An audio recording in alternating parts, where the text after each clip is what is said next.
Assalamualaikum warahmatullahi wabarakatuh. Ciri orang mau meninggal tanpa sakit bisa dilihat tanda kematiannya bahkan 40 hari sebelum ajal menjemput. Ciri orang mau meninggal yang umumnya terjadi bisa terlihat dari fisik.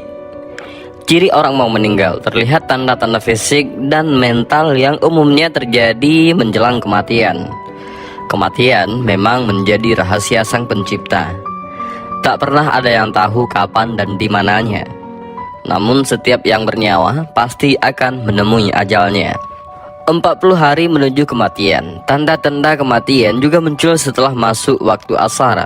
Bahagian pusat dari tubuh kita akan berdenyut. Itu pertanda bahwa daun yang tertulis nama kita dari pohon yang terletak di arasy Allah telah gugur. Lalu malaikat maut mengambil daun tersebut dan segera membuat persiapan diantaranya, mulai mengawasi kita setiap saat. Dan sesekali malaikat maut menampakkan dirinya kepada orang yang akan dicabut nyawanya dalam wujud manusia. Dan seketika itu pula orang itu akan terasa terkejut dan bingung melihat malaikat maut. Ciri yang pertama, orang yang akan menemui ajal adalah lebih banyak tidur. Beberapa bulan sebelum kematian alami, orang sekarat cenderung mulai tidur lebih banyak dari biasanya. Saat mendekati kematian, metabolisme tubuh akan turun. Tanpa pasokan energi alami yang stabil, kelelahan mudah terjadi. Dalam menghadapinya, disarankan untuk membiarkan mereka tidur dan bantu menemukan tempat yang nyaman untuk beristirahat. Yang kedua, mengurangi makan dan minum.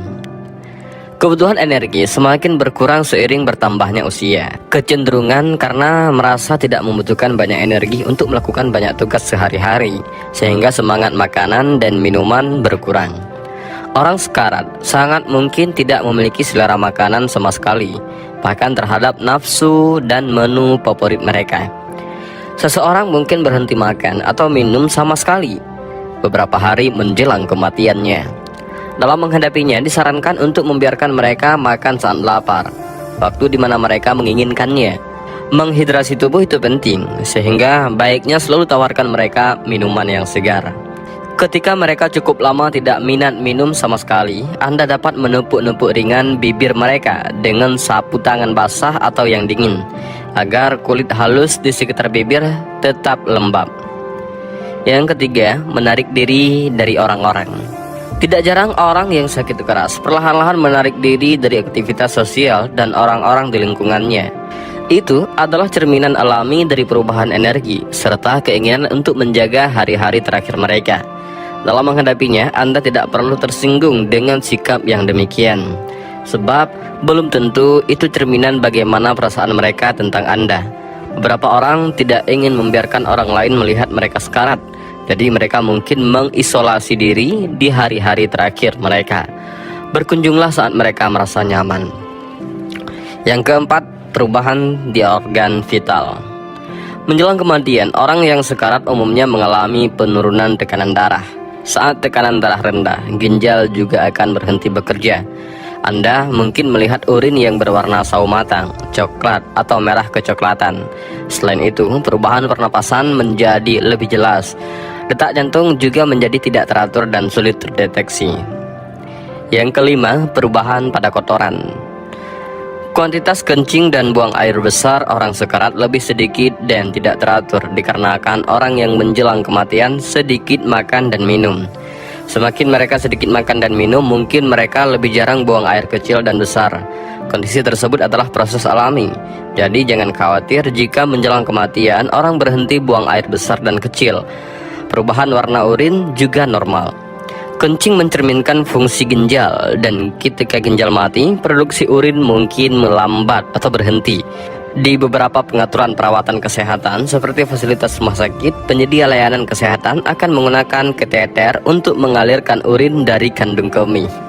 Beberapa hari terakhir menjelang kematian, seseorang dapat dengan tiba-tiba menunjukkan energi yang kuat. Ia ingin bangun dari tempat tidur, berbicara dengan orang yang dicintai, atau makan lahap setelah berhari-hari tidak nafsu makan. Beberapa orang terdekatnya menganggap itu pertanda baik karena kondisi yang sakit akan berangsur sehat. Namun ketahuilah bahwa itu adalah tahap umum seseorang yang sakit semakin dekat menuju dengan kematian. Itu adalah tindakan fisik terakhir orang yang sekarat sebelum menjadi lebih parah. Gelombang energi biasanya singkat. Setelah itu tanda-tanda kematian kembali dalam bentuk yang lebih kuat. Pernafasan menjadi lebih tidak teratur dan seringkali lebih lambat. Kondisi ini terjadi di mana nafas cepat diikuti oleh periode tidak bernapas sama sekali. Di telapak tangan dan kaki bisa muncul bintik-bintik keunguan atau belang-belang. Bintik-bintik ini perlahan-lahan bisa naik ke lengan dan kaki. Bibir dan dasar kuku berwarna kebiruan atau ungu, dan bibir mungkin terkulai. Orang tersebut biasanya menjadi tidak responsif. Mereka mungkin memiliki mata terbuka tetapi tidak bisa melihat sekeliling mereka. Dipercaya secara luas bahwa pendengaran adalah indera terakhir yang berfungsi menjelang kematian. Jadi disarankan agar orang yang dicintai meluangkan waktu untuk duduk bersama dan berbicara dengan orang yang tengah sekarat. Kematian datang saat pernapasan dan jantung berhenti total. Tak dapat dipungkiri, setiap makhluk bernyawa di dunia akan meninggal dunia. Sebagaimana hal ini sudah menjadi ketetapan mutlak dari Allah Subhanahu wa Ta'ala. Setelah meninggal, tahapan seseorang selanjutnya adalah menunggu hari kiamat tiba di alam kubur. Alam kubur atau barzakh ini merupakan tempat tahapan kehidupan setelah di dunia sebelum akhirnya ke akhirat. Dalam Islam, di alam kubur inilah orang akan mempertanggungjawabkan amalannya selama di dunia. Orang akan menjawab pertanyaan dari malaikat mungkar dan nakir. Apabila selama di dunia orang tersebut dinilai soleh, maka ia akan mendapatkan nikmat di alam kubur. Sebaliknya, bagi orang yang dinilai lalai atau tak beriman, maka ia akan mendapatkan azab atau siksa kubur amat pedih. Muslim khususnya percaya betapa mengerikannya azab dan siksa kubur. Oleh karena itu, Allah dan Rasulnya tak henti menuntut dan memperingatkan hambanya agar selama di dunia berbuat kebaikan dan menghindari segala dosa. Hal itu dimaksudkan agar terhindar dari azab atau siksa kubur, malapetaka hingga balasan di akhirat nanti. Doa merupakan satu permohonan yang dipanjatkan untuk meminta keselamatan hidup. Doa berupa permintaan, pertolongan, termasuk meminta ampunan. Oleh karena itu, senantiasa berusaha dan berdoa agar selamat dari azab atau siksa kubur yang sangat diperlukan. Dalam beberapa riwayat, bahkan Rasulullah SAW pernah mewasiatkan doa agar selamat dari azab dan siksa kubur. Dan berikut adalah doa-doa agar selamat dari azab dan siksa kubur. Yang pertama adalah Allahumma inni a'udzubika min azabi jahannam wa a'udzubika min azabil qabri wa a'udzubika min fitnatil masiihid dajjal wa a'udzubika min fitnatil mahyat wal mamat. Ya Allah, sesungguhnya aku berlindung kepadamu dari azab jahannam, dan aku berlindung kepadamu dari azab kubur, dan aku berlindung kepadamu dari fitnah dajjal, dan aku berlindung kepadamu ya Allah dari fitnah kehidupan dan kematian. Hadis riwayat Bukhari dan Muslim.